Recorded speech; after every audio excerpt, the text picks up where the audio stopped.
Dear students, पिछले video में मैं पार्ट 1 फर्स्ट फ्लाइट को समझाया था।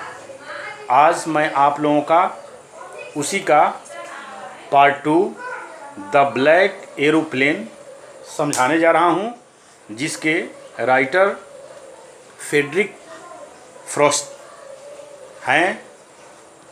और मैं इस कहानी को बताने के पहले ये बताने जा रहा हूँ कि ये एक पायलट के बारे में कहानी है। और वो कहते हैं कि चांद अब ईस्ट की तरफ आ रहा था, ठीक उसी के पीछे तारे चमक रहे थे, यानी आकाश जो था वो बिल्कुल साफ था, बिना किसी दिक्कत के। और ये भी मैं बताते चलूँ कि वो ऑलरेडी फ्लाइंग कर रहे थे, बिना किसी दिक्कत के आसमान में फ्लाइट उड़ रहा था। और नीचे वो देख सकते थे, खुले आसमान में लोग जो सो रहे थे उनको जो पायलट थे वे देख रहे थे। पायलट आराम से अपने देश, अपने पुराने हवाई जहाज़ जिसका नाम था ओल्ड डैकोटा, उसका पूरा नाम था DS-088 यानी ओल्ड डैकोटा से वे अपने कंट्री यानी इंग्लैंड को जा रहे थे। अपने छुट्टियों के बारे में सोचते हुए वे जा रहे थे। अब छुट्टियों के बारे में, यानी उनका छुट्टी अब समाप्त हो रहा था, यानी जहां वो जॉब करते थे और वहां से वे अपने देश इंग्लैंड जा रहे थे। जब टाइम घड़ी में उन्होंने देखा तो टाइम उस समय सुबह के 1:30 हो रहा था और वे अपने परिवार से मिलने के लिए जा रहे थे। और वो पायलट सोचता है कि मुझे पेरिस कंट्रोल से बात करना चाहिए, कॉल करना चाहिए। क्यों? क्योंकि उसी समय उनको एक बड़ा शहर दिखाई देता है, उसमें लाइट वगैरह इत्यादि जले रहते हैं, जिससे उनको समझते देर नहीं लगती है कि ये और कुछ नहीं बल्कि संभवतः ये पेरिस शहर ही है। रेडियो को ऑन करते हैं पेरिस कंट्रोल से बात करने के लिए और बोलते हैं, Paris control Dakota DS-088 here, can I talk with you? क्या मुझे आप सुन सकते हैं? मैं अब इंग्लैंड की तरफ उड़ान भर रहा हूं, ओवर एंड आउट। तो उधर से कंट्रोल से जवाब आता है, मैं तुम्हें सुन सकता हूं, अब तुम्हें 12 डिग्री ईस्ट की तरफ घूमना होगा, ओवर एंड आउट। फ्लाइट उस समय अपने जो पायलट जो था वो अपने फ्लाइट में वो हर चीज़ का मुआयना करता है, अपने कंपास को देखता है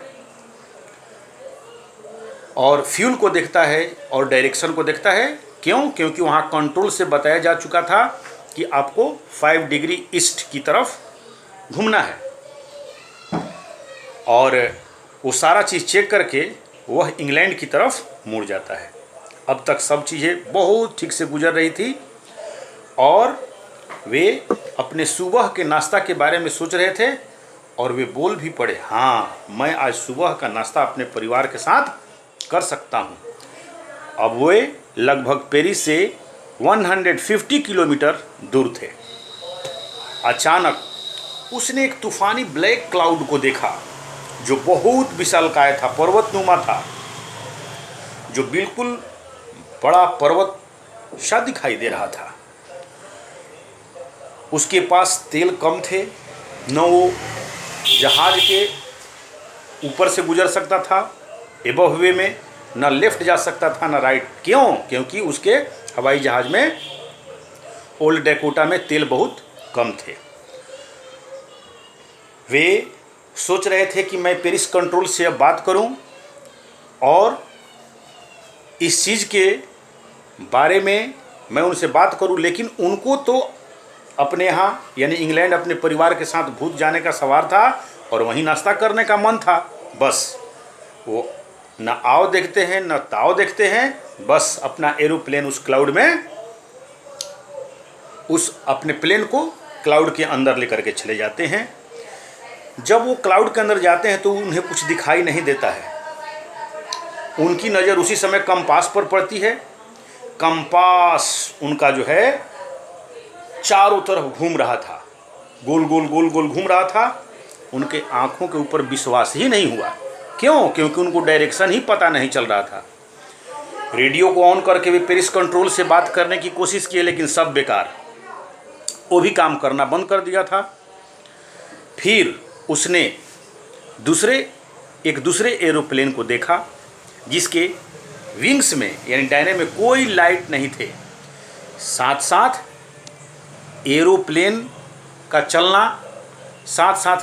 का चलना भी वो देख रहे थे, और उस पायलट का फेस भी उसकी ओर वो देख सकते थे। उस दूसरे पायलट के फेस को, वो जो एरोप्लेन था ब्लैक एरोप्लेन था।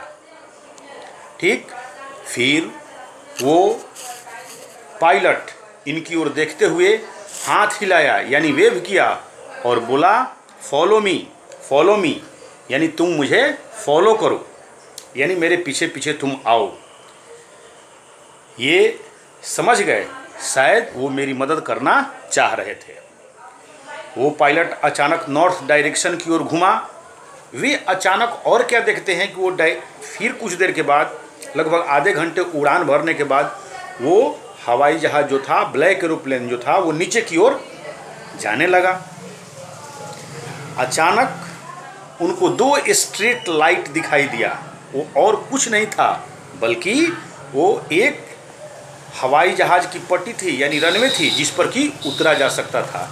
यानी उनको समझते देर नहीं लगी कि वह और कुछ नहीं है बल्कि वो रनवे है, और ये भी समझ गए कि जहां उनको उतरना था इंग्लैंड में, वो वही रनवे है। वो सेफली अपने एरोप्लेन को उतार दिए, लेकिन इनके मन में एक उधेड़ बुन चल रहा था कि फिर पीछे मुड़ करके देखते हैं कि शायद वो भी एरोप्लेन उतरे, लेकिन उससे कोई उतरा नहीं। ये मन में उधेड़ बुन लेते हुए वे सीधे कंट्रोल रूम की ओर चल दिए। वहाँ बैठी एक महिला से पूछे, एक लेडी थी, उससे पूछे कि जो दूसरा प्लेन था मेरे साथ, उसका पायलट कौन था और दूसरा प्लेन कौन था? क्यों? क्योंकि मैं उनको धन्यवाद देना चाहता हूँ, थैंक्स करना चाहता हूँ। लेडी जो थी उनको आश्चर्य भरी नज़रों से देखी। क्यों? क्योंकि रडार में केवल उन्हीं का जहाज़ दिखाई दे रहा था और वो दिखाई दे रहे थे। दूसरा कोई रडार जो था और दूसरे एरोप्लेन को नहीं पकड़े हुए था, उसमें नहीं दिखाई दे रहा था। क्यों? क्योंकि वो बोली कि आज दूसरा कोई एरोप्लेन नहीं उड़ रहा था, केवल तुम्हारा ही एरोप्लेन हमको रडार में दिखाई दिया। वो कौन था जिसने मेरी मदद की, ये उससे पूछते हैं। क्यों? क्योंकि न मेरा कंपास कर रहा था, न रेडियो काम कर रहा था, न मेरे पास फ्यूल थे। शायद भगवान मेरी मदद किए, चाहे वो जो भी हो। या तो हम कह सकते हैं कि ये स्टोरी जो है वो एक मिराकल स्टोरी है। धन्यवाद।